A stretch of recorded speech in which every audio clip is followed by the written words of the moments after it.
You're listening to Good Shepherd Brentwood's sermon feed. Today's sermon was preached by Father Fred Schmidt and recorded on the third Sunday after Pentecost, June 9th, 2024. May the words of my mouth and the meditations of our hearts be always and everywhere acceptable to you, O Lord, our strength and our Redeemer. Amen. Please be seated.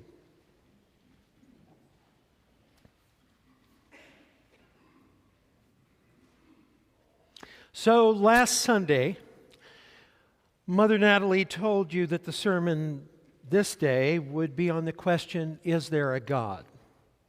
After the service, some of you made comments that suggested you were thinking, boy, did you draw the short straw. But the truth is, in a fit of insanity, I actually volunteered to preach this sermon in our series on doubt. It could be that I made this foolhardy promise because of a childhood experience. The first washing machine that my parents ever owned was this giant metal tub with an agitator in it that went back and forth. Above it on the back were two large hard rubber rollers. When your clothes were done, you put the clothes in between them after they were washed, a lever pressed the rollers together, and with a hand crank, you rolled the clothes through it, pressing the water out of them so that you could hang them on a line outside. And then you drained the water out of the tub into a hole in the basement floor. Some of you are looking like you don't understand this technology. As a result, my mother was stuck in the same place behind this machine for hours. And that is when I sprung my first philosophical and theological question on her at about the age of 5. Mom, how do we know God exists? I'm sure my mother's question was, why hasn't God come up with something better than this damn machine? Or maybe, what is it with this kid? But those are different philosophical problems. I don't remember exactly what my mother told me, but I have thought a lot about the existence of God over the years. As with every other question we're discussing, I don't expect to solve the problem, but I do hope to give you some ways of thinking about it that I hope will be helpful. The first thing to note about the question, does God exist, is just how big the question is and how much is at stake. Some people think that the question about God is a big, abstract question that has no bearing on life. A bit like the question, is there life on other planets? If aliens don't land tomorrow afternoon, it's probably not going to matter a great deal. But that isn't the question with the existence of God. When we answer that question, we are also asking others, do our lives have meaning and purpose? Is there really such a thing as right and wrong, or just and unjust? Do we endure beyond the grave? It is true, without God, you might be able to answer that in a constructive fashion to some degree. But the only answers that you would be able to give in the absence of God are purely utilitarian. In other words, you would be forced to say, God doesn't exist, so none of these questions can be answered in any sense that will outlive us or beyond us. But for the time being, we should act as if they do, because life works best that way. One can't talk about the dignity of other human beings because without God, that's not a reality. It's a contested construction. One can't argue in the words of the Declaration of Independence, we hold these truths to be self-evident, because they wouldn't be. But for the time being, we should act that way. And of course, if there is no God, that also means that a majority of people determine what is wrong or immoral. And when people break those rules, they're not really wrong or immoral. They have simply broken a consensus, a majority vote. And that is why, in fact, there are countries who act in just that fashion. So all of this and much more is at stake when we ask the question, does God exist? But how do we answer the question itself? Well, first of all, I think we need to be clear that the question whether God exists cannot be answered in scientific terms. We cannot prove that God exists. Likewise, we cannot prove that God does not exist. I don't think this should bother us. There are many truths about life that don't submit to scientific proofs. Beauty, love, virtue, right, wrong, justice, injustice, all this and more lies at the heart of what we value most in life, but we can't prove that they exist. But what we can do is subject the question of God's existence to a test of probability. Put in the form of a question we can ask, can the existence of life, and with it, the world around us, the concept of meaning, notions of right and wrong, be better explained by the existence of God or by a natural process like evolution? You won't be surprised to discover that I believe that the existence of God better explains us and our nature and the world around us than does evolution. But let me try to explain a bit why I do. One reason has to do with the origin of anything at all. My first and most detailed introduction to the theory of evolution was in my freshman year. My professor set out the process of evolution, arguing that it all began with a big bang, a highly concentrated, unique, explosive event that set the whole universe in motion. But the theory cannot offer any reason why this explosion took place, or why it only took place once. But even more significantly, the theory of evolution cannot explain why the matter and energy that made that explosion possible existed in the first place. And this points to the limits of science itself. Science is an amazing descriptive tool. It can describe what is materially, and it can give an account of the processes that govern the material world. But it is not a very good explanatory tool. You cannot apply it to the moment when nothing existed, and you cannot use it to explain something that had no existence. In a vacuum where there is no matter, no forces, no interaction between matter, no energy present, science is necessarily silent. And when it is forced to pronounce on situations like that, it inevitably exceeds the strength of its tools. Religion, on the other hand, offers those explanations that lie beyond the power of science. And the unique characteristic of the Judeo-Christian tradition is that it does this without excluding scientific explanations for the way in which the world evolves and works. We may bristle at the conviction that we cannot explain everything and that there are limits to the knowledge that a single discipline can provide.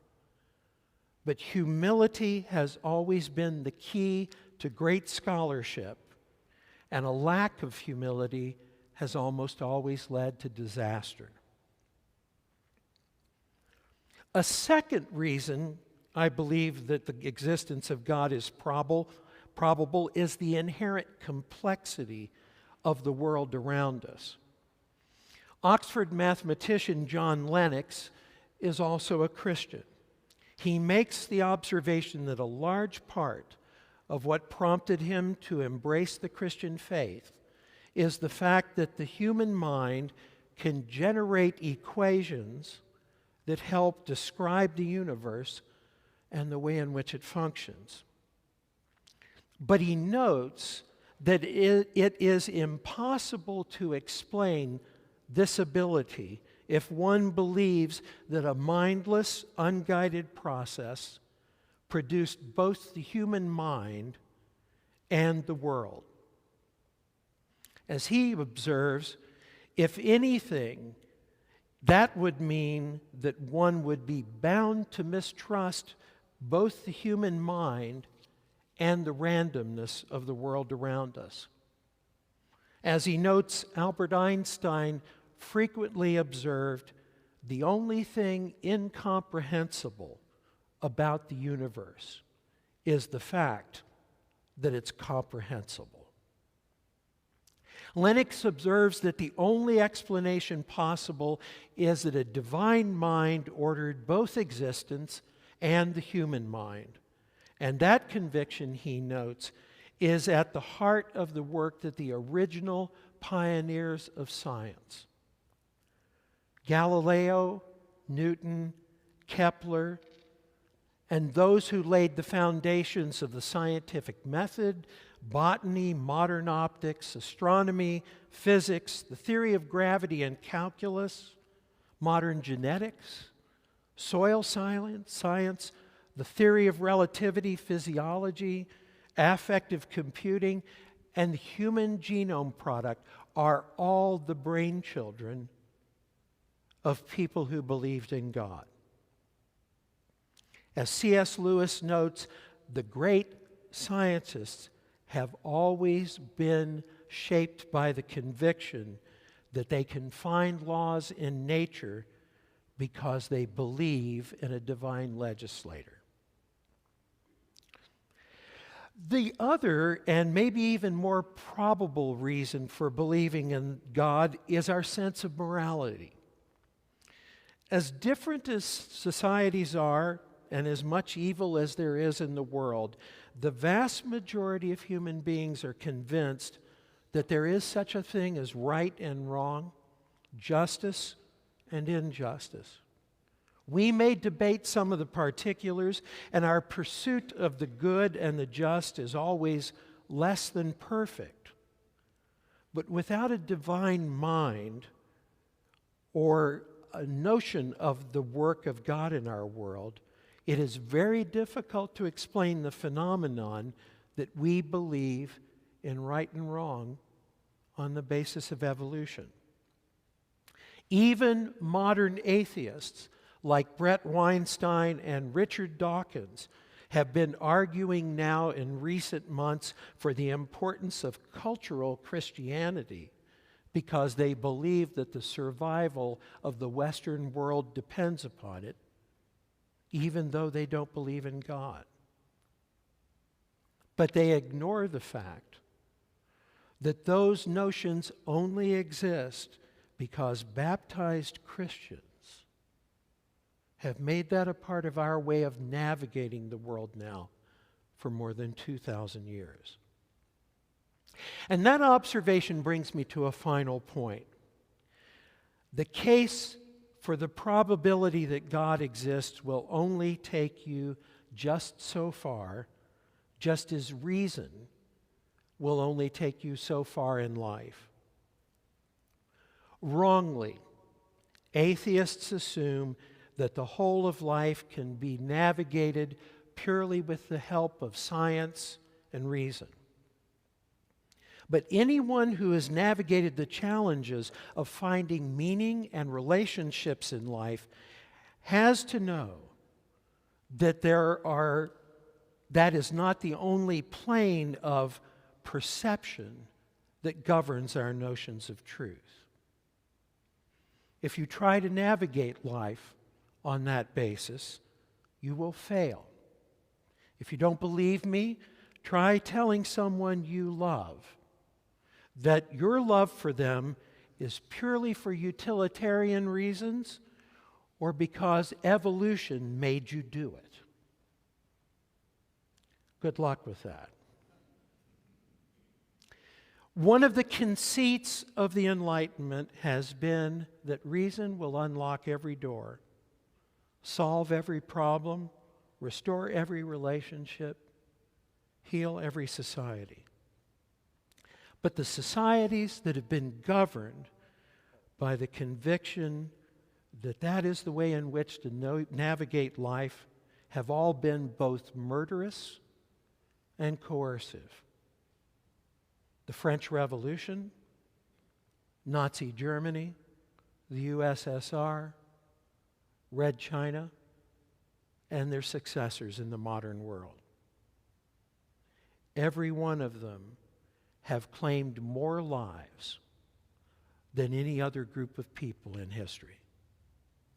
The fact of the matter is that there is another important and complementary plane of perception, and until you enter into it wholeheartedly, you cannot understand its power. And that plane is the plane of spirituality, which can only be entered into by faith. Ayaan Hirsi Ali was born in Somalia. She moved to Holland and then to the United States, where she served as a politician and a public intellectual and a human rights activist. She was also a member of the Muslim Brotherhood. But recently, she became a Christian, and her description of her conversion illustrates what I'm talking about. Hirsi says, "I didn't, like many people, come to faith by seeing banging lights. I didn't have any of those spectacular experiences that some people have. I wish I did, but I didn't. I had a personal crisis. I lived for about a decade with intense depression and anxiety and self-loathing. I hit rock bottom. I went to a place where I didn't actually want to live anymore, but I didn't have the courage to take my own life. So I was self-medicating, and over a long period of time, I went to see psychiatrists and other physicians, trying to understand my condition and trying to treat it with the basis of science-based medicine. And in January and February of last year, I saw one therapist who said something that finally gave me hope. She said to me, "Perhaps your problem is something you're not considering. Perhaps your difficulty is spiritual bankruptcy." And having lost everything I could and having come to a place where I had nothing left to lose, I prayed, and I prayed desperately. And for me, that was a turning point. And what happened afterward was a miracle in its own sight. I feel connected to something higher and greater than myself, and I've rediscovered a zest for life. That experience has filled me with humility. My friends, it's that journey of humility into which Christ invites us. one that moves us beyond the limits of reason and science, one that acknowledges that there is more and there must be more. And it is my prayer that you will enter into that journey. Amen.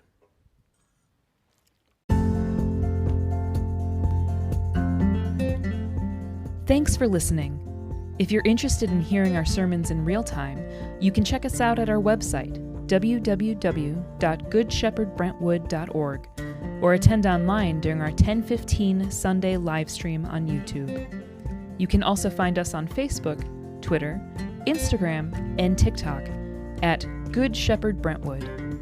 If you have any questions or comments, or maybe you'd like to meet with one of our clergy, you can email us at office@goodshepherdbrentwood.org. Or, if you're interested in visiting in person or have questions about our programs and services, you can text 615-637-3738, where you'll be contacted by our staff. We'd love to meet you.